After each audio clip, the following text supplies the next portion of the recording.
Bonjour à toutes et tous et soyez les bienvenus dans notre podcast. On vous propose d'écouter une série d'interviews et de micro-trottoirs autour de l'intelligence artificielle, l'IA. Enregistré à la Voulte-sur-Rhône en octobre 2025 par nous, un groupe de 8 jeunes et ados.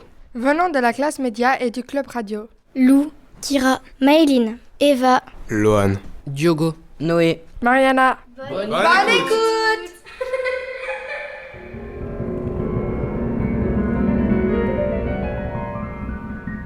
Je m'appelle Douchko, j'ai 15 ans. Pour toi, à quoi sert l'IA? Alors pour moi l'IA ça sert à poser des questions, à se renseigner sur le monde et voilà. est-ce que tu l'utilises souvent? Ouais, pour les devoirs, pour se renseigner et voilà. Quels sont les risques de l'IA? Pour par exemple qu'on a des mauvaises informations, Où trouve-t-on l'IA d'après toi? sur des applications, des sites web et voilà. Je m'appelle Alia Ouziad, j'ai 12 ans et ma passion c'est l'équitation. Je m'appelle Clara Landi, j'ai 14 ans et ma passion c'est le judo. Pour vous, à quoi sert l'intelligence artificielle? Ça sert à répondre aux questions dont l'humain n'a pas les capacités de répondre. Pour moi, ça sert à nous aider quand on a des projets ou quand on doit faire quelque chose et que, par exemple, il y a un mot qu'on n'y arrive pas, à chercher la compréhension du mot.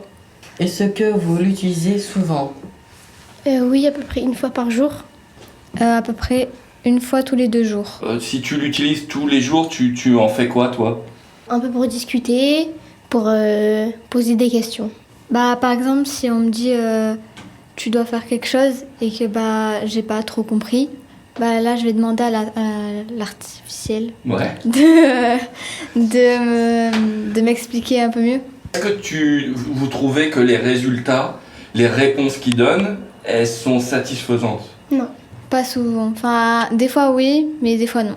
Souvent, ça donne pas les réponses exactes et je pense que ce serait mieux d'aller voir plus des vidéos pour mieux expliquer que direct penser à l'intelligence artificielle.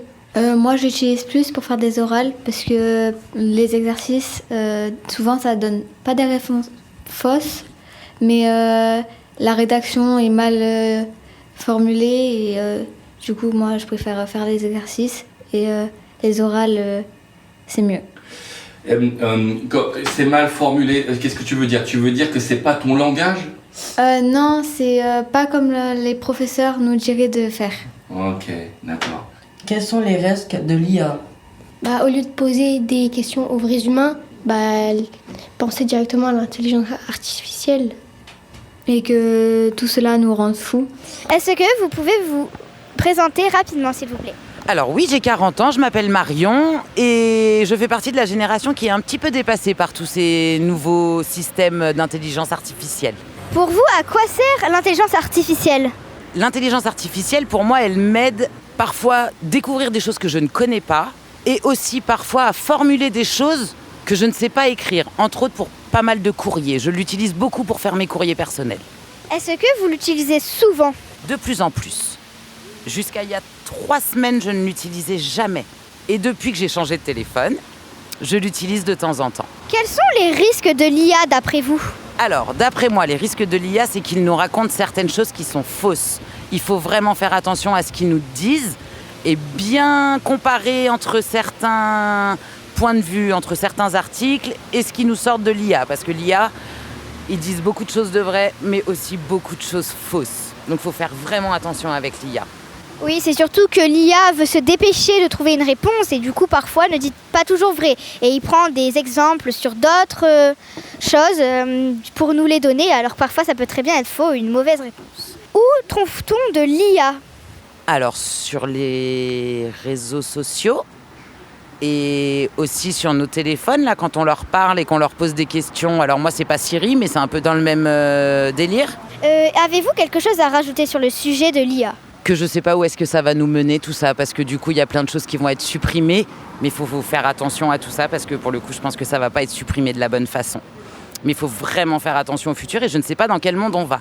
J'ai une fille de 16 ans et effectivement l'IA je la mets en garde. Je m'appelle Tino, je suis au collège des Trois-Vallées, j'aime les kebabs et voilà. D'accord. Selon vous, quels sont les risques de l'IA? Je ne sais pas. Ah, vous ne savez pas quels sont les risques de l'IA? Ça donne des trucs faux. D'accord. Où trouve-t-on de l'IA, selon vous? Sur un tel, dans un tel.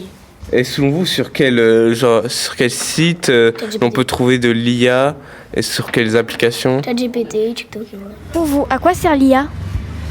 Alors c'est vrai qu'elle peut nous renseigner dans des domaines, par exemple médical et tout ça. Ça peut nous aider, effectivement. Est-ce que vous utilisez l'intelligence artificielle souvent? À quelle fréquence?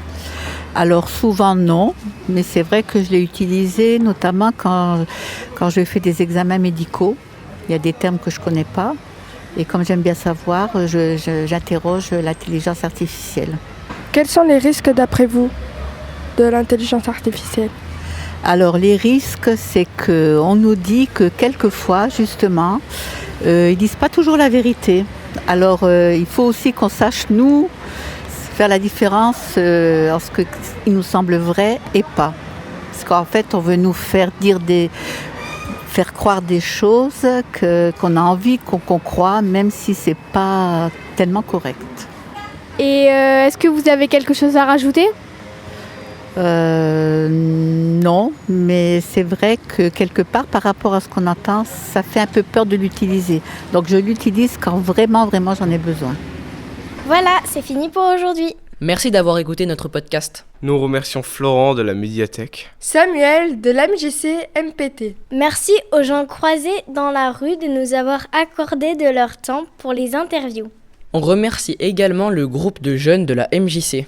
Merci à Sébastien de Résonance pour les ateliers podcast. Musique composée et interprétée par Diogo. À bientôt pour une